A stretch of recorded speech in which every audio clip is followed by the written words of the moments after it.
Caitlin McCleary here with Cayt's Meats and Mills. Today I'm going to show you guys how to make your very most delicious holiday prime rib. And what we're doing is we're going to be using food club items. These can be purchased at your locally independent owned grocer. And this is what's going to make your holiday prime rib the best. First off, we're going to start with the compound butter. What's important about this specific cut is that I've had the butcher get it all nice and trimmed up for me.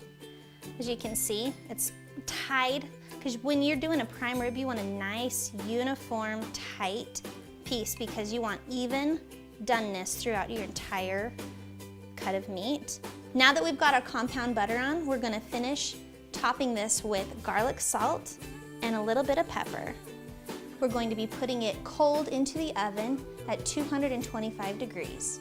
And what we're looking for is we want it to reach 115 degrees internal temperature.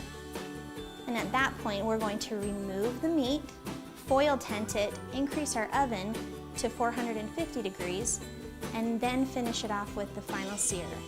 Prime rib is perfectly paired with the horseradish sauce, and you can make that simply at home.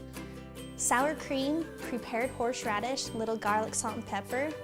Some of the sides that I love to pair up with the prime rib are some fresher ingredients. We've got green beans. I love sauteing it with a little soy sauce, some water chestnuts, and of course my favorite, bacon.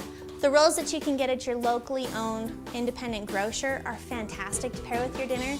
And something simple like candied carrots. They go great.